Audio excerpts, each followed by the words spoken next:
کیا تم نے ان لوگوں کو نہیں دیکھا جو ہزاروں کی تعداد میں تھے اور موت کے ڈر سے اپنے گھروں سے نکل کر بھاگ گئے تھے؟ تو اللہ نے ان کو حکم دے کہ مر جاؤ، پھر ان کو زندہ بھی کر دیا۔ کچھ شک نہیں کہ اللہ لوگوں پر مہربانی رکھتا ہے، لیکن اکثر لوگ شکر نہیں کرتے۔ السلام علیکم، جذبی ٹی وی کی ویڈیو میں ایک بار پھر سے آمدید۔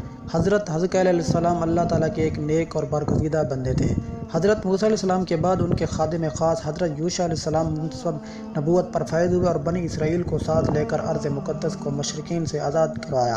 اس جہاد میں حضرت کالب بن یونہ بھی ان کے ہمراہ تھے، جو علامہ ابن جریر کے مطابق حضرت موسیٰ علیہ السلام کی بہن مریم بنت عمران کے شوہر تھے۔ مفسرین کے مطابق حضرت یوشع اور حضرت کالب ہی وہ دو شخصیات ہیں کہ جن کے بارے میں قرآن کریم میں ارشاد باری ہے۔ جو لوگ اللہ سے ڈرتے تھے ان میں سے دو افراد جن پر اللہ کا انعام تھا، کہنے لگے کہ ان لوگوں پر دروازے کے راستے حملہ کر دو تو فتح تمہاری ہے، اور اللہ پر بھروسہ کرو اگر تم ایمان والے ہو۔ تورات اور طریق کی روشنی میں مفسرین اس بات پر متفق ہیں کہ حضرت موسیٰ اور حضرت ہارون کے بعد حضرت یوشع منصب نبوت فائز ہوئے، اور ان کی جانشینی حضرت موسیٰ کے دوسرے رفیق حضرت کالب نے کی، لیکن وہ نبی نہیں تھے۔ علامہ طبری تحریر فرماتے ہیں کہ ان کے بعد جس ہستی نے سب سے پہلے بنی اسرائیل کی روحانی قیادت اور رہنمائی فرمائی وہ حضرت حزقیل علیہ السلام ہیں۔ حضرت موسیٰ علیہ السلام سے حضرت عیسیٰ علیہ السلام تک کے طویل درمیانی عرصے میں اللہ تعالیٰ نے بنی اسرائیل میں بہت سے انبیاء کرام مبعوث فرمائے، جن کے درست تعداد کا علم اللہ جل کو ہی ہے۔ ان میں سے چند پیغمبروں کا ذکر قرآن کریم میں ہے، بعض کا تفصیل سے تو کچھ کا مختصر، جبکہ کچھ کا صرف نام ہی مذکور ہے۔ حضرت یوشع علیہ السلام اور حضرت حزقیل علیہ السلام کا قرآن کریم میں نام ہی نہیں ہے۔ البتہ بعض واقعات کے ضمن میں مفسرین کا کہنا ہے کہ ان واقعات میں جن افراد کا ذکر کیا گیا ہے اس سے یہ بزرگ شخصیات ہی مراد ہے۔ حسب نسب تورات کی روایت کے مطابق حضرت حزقیل علیہ السلام کے والد کا نام بوزی کہن تھا اور آپ کا اصل نام حزقیل ہے۔ بنی اسرائیل کے یہاں کہن کا لفظ عالم اور روحانی شخصیت وغیرہ کے معنی میں استعمال ہوتا ہے۔ عبرانی زبان میں حزقیل کے معنی قدرت اور قوت کے ہیں، اور ایل اس میں جلالت، اس لیے عبرانی زبان میں اس کا ترجمہ قدرت اللہ ہے۔ حضرت حزقیل علیہ السلام ابھی بچے تھے کہ والد کا انتقال ہو گیا۔ جب آپ کی وراثت کا زمانہ قریب آیا تو والدہ بہت ضعیف اور بوڑھی ہو چکی تھی، اس لیے اسرائیلیوں میں آپ ابن الجوز یعنی بڑھیا کا بیٹے کے لقب سے مشہور ہوئے تھے۔ بنی اسرائیل کا جہاد سے فرار ہونا۔ سورۃ البقرہ میں ایک واقعہ بیان کیا گیا جس کے متعلق مفسرین نے لکھا ہے کہ اس کا تعلق حضرت حزقیل علیہ السلام سے ہے۔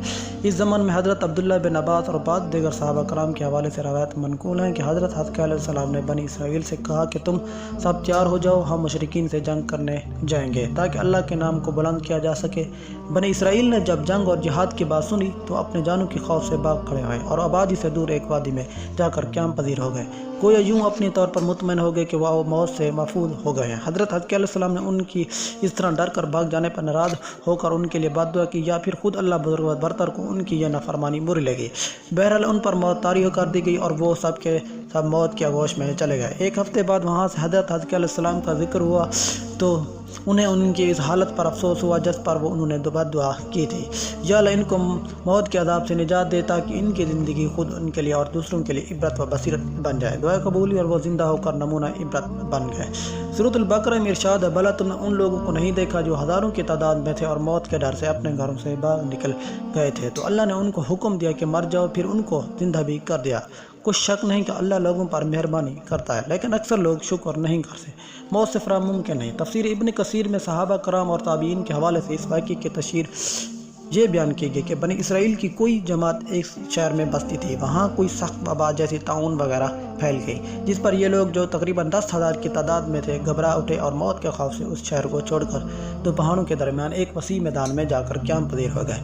اللہ تبارک و تعالیٰ نے ان پر اور دنیا کے دوسرے اقوام پر یہ واضح کرنے کے لیے کوئی موت سے نہیں بھاگ سکتا تو فرشتے بھیج دیے جو اس میدان کے دونوں سروں پر آ گئے، اور ایک ایسی آواز دی کہ جس سن کر سب کے سب بیک وقت مر گئے، ایک بھی شخص زندہ نہ رہا۔ آس پاس کے لوگوں کو جب اس واقعے کی اطلاع ہوئی تو وہاں پہنچنے، لیکن 10,000 انسانوں کے کفن دفن کا انتظام کوئی آسان کام نہ تھا، اس لیے انہوں نے ان کے گرد ایک دائرہ سا بنا دیا۔ جلدی لاشیں گل سڑ گئیں اور ہڈیاں پڑی رہ گئی۔ ایک عرصے بعد بنی اسرائیل کے پیغمبر حضرت حزقیل علیہ السلام اس مقام سے گزرے اور اس احاطے میں جگہ جگہ انسانی ہڈیوں کے ڈھانچے بکھر دیکھ کر حیران رہ گئے۔ اللہ تعالیٰ نے یہ بذریعہ وہی انہیں ان لوگوں کا پورا واقعہ بتلایا، جس پر حضرت حزقیل علیہ السلام نے دعا کی، یا اللہ ان لوگوں کو پھر زندہ فرما دے۔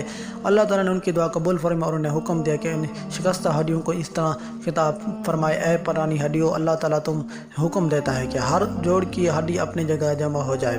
پیغمبر کی زبان سے اللہ تعالیٰ کا حکم ان ہڈیوں نے سنا اور حکم کی تکمیل کی جن کو دنیا بے عقل و بے شعور سمجھتی، مگر دنیا کے ہر ذرے کی طرح وہ بھی اللہ تعالیٰ کے تابع فرما بردار اور اپنی وجود کے مناسب عقل و ادراک رکھتی ہیں۔ سورۃ طہ کی اس آیت میں اس طرح ارشاد ہے کہ اللہ تعالیٰ نے ہر چیز کو پیدا فرمایا، پھر اس کو اس کے حسب حال ہدایت فرمائی۔ مولانا رومی ایسی امور کے متعلق فرمایا: باد و خاک و آب و آشت بندہ اند، بامنے تو مردہ بحق زندہ اند۔ قصہ مختصر، آپ کی آواز پر ہر شخص کی ہڈیاں اپنی اپنی جگہ جڑ گئی۔ پھر حکم ہو کہ اب ارواح سے یہ خطاب کیا جائے: اے ارواح، تم اللہ تعالیٰ کے حکم دیتا ہوں کہ اپنے اپنے اجسام میں لوٹ آؤ۔ یہ آواز سنتے ہی ساری لاشیں زندہ ہو کر کھڑی ہو گئیں اور حیرت سے چاروں طرف دیکھنے لگی۔ یہ واقعہ دنیا بھر کے فلسفیوں اور عقلوں کے لیے دعوت فکر اور منکرین قیامت پر حجت کا اجتماع ہونے کے ساتھ ساتھ ان ہدایت پر بھی مشتمل ہے کہ موت کے خوف سے بھاگنا، خواہ جہاد سے ہو یا کسی وبا سے، اللہ تعالیٰ اور تقدیر پر ایمان رکھنے والوں کے لیے ممکن ہی نہیں۔ ہر شخص کا اس بات پر ایمان ہونا چاہیے کہ موت کا ایک وقت مقرر ہے، وہ اس سے ایک سیکنڈ پہلے آ سکتی اور نہ ایک لمحے کے لیے مؤخر ہو سکتی۔ اس لیے فرار فضول ہے اور اللہ تعالیٰ کی ناراضگی کا سبب بھی نہ بنا جائے۔ تاکہ جس بستی میں طاعون کی وبا پھیلی، اس کا نام تورودان تھا، جو وسط شہر سے ذرا پہلے واقع تھی۔ وبا کے علاقے میں جاؤ اور نہ وہاں سے بھاگو۔ بخاری و مسلم میں ہے کہ نبی کریم صلی اللہ علیہ وسلم نے فرمایا کہ اس بیماری طاعون کے ذریعے اللہ تعالیٰ نے تم سے پہلی قوموں پر عذاب نازل فرمایا۔ سو جب تم یہ سنو کہ کسی شہر میں طاعون یا کوئی اور وبا مرض پھیل رہا ہے تو وہاں نہ جاؤ، اور اگر کسی بستی میں یہ مرض پھیل جائے اور تم وہاں موجود ہو تو وہاں سے بھاگ کر نہ نکلو۔ خلیفہ دوم امیر المومنین سیدنا عمر فاروق رضی اللہ تعالیٰ عنہ ایک مرتبہ شام کے سفر پر روانہ ہوئے۔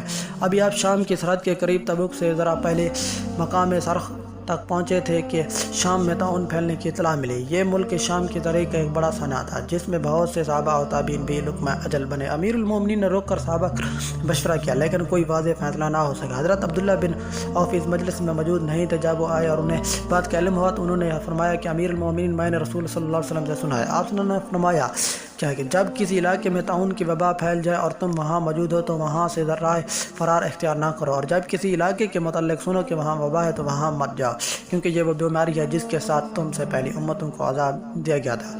حضرت عمر فاروق نے جب یہ حدیث سنی تو آپ نے ملک شام میں داخل ہونے کا فیصلہ مؤخر کر دیا اور تمام رفقا کو مدینہ منورہ واپسی کا حکم دیا۔ حضرت حزقیل علیہ السلام کا وسائل۔ حضرت ابن اسحاق فرماتے ہیں کہ حضرت حزقیل کے بنی اسرائیل میں رہنے کی مدت بیان نہیں کی گئی۔ آپ ایک عرصے بنی اسرائیل میں ٹھہرے، پھر اللہ نے ان کو اپنے پاس بلا لیا۔ جب ان کا انتقال ہو گیا تو بنی اسرائیل اللہ سے کئی عہدے کو بھلا بیٹھے اور نئی نئی اطراحات اور بدعات کرنے لگے، حتیٰ کہ ایک بار پھر بتوں کی پرستش میں مبتلا ہو گئے۔ امید کرتا ہوں کہ آپ کو آج کی یہ ویڈیو پسند آئے گی۔ اگر آپ کو یہ ویڈیو اچھی لگی تو ہمارے چینل کو سبسکرائب کریں، ویڈیو کو لائک اینڈ شیئر ضرور کیا کریں۔ اللہ حافظ۔ Thanks for watching this video.